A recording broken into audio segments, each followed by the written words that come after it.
Voici le programme donc du traitement de surface linéaire. Nous voyons le programme principal PLC-PRG qui est en attente dans l'étape 0 CQ. Pour franchir donc l'étape 0 CQ, il me faut la transition intrusion arrière et intrusion avant et Y44. Nous allons les sélectionner directement ici dans la simulation, intrusion avant, Y44 et intrusion arrière. Nous pouvons donc effectivement démarrer la simulation.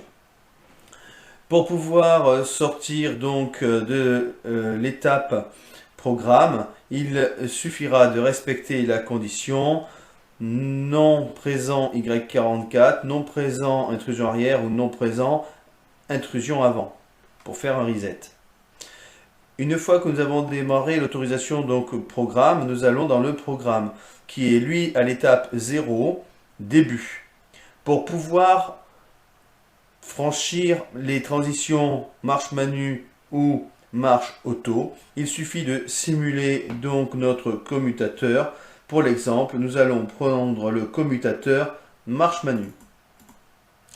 Une fois que la transition marche manu donc est pleinement effective, nous allons dans les programmes manu.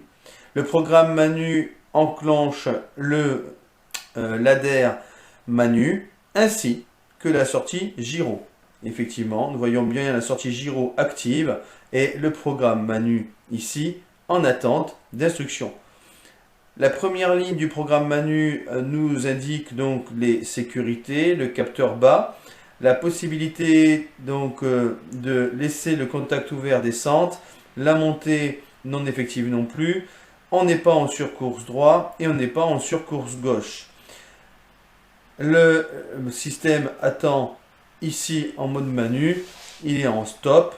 Nous avons aussi sur la deuxième ligne des conditions d'entrée pour la vitesse.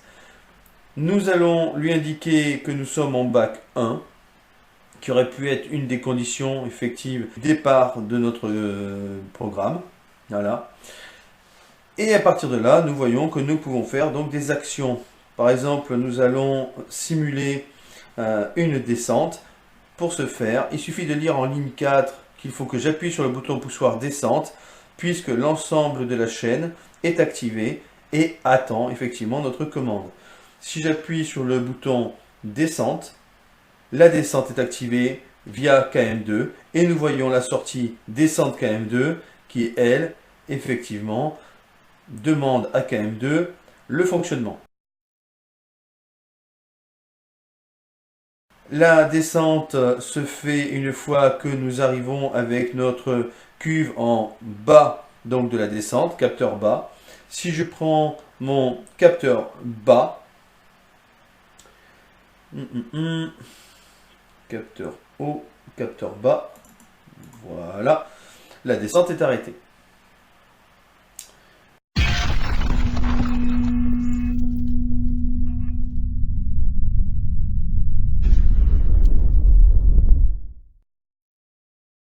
Ne pas faire.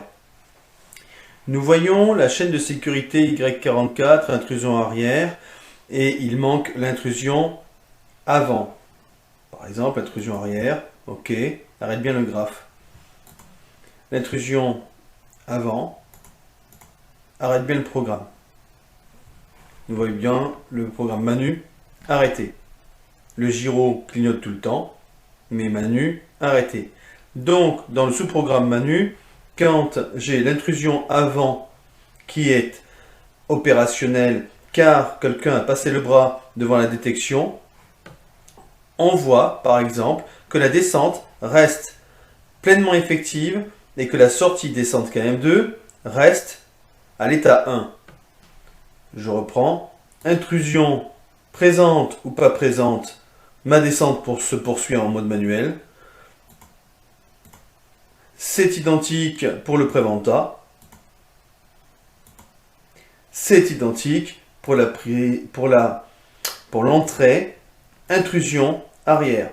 Faites une proposition de manière à ce que une des trois intrusions arrière, Y44 préventa ou intrusion avant se déclenchant, ne me permet pas de continuer la descente.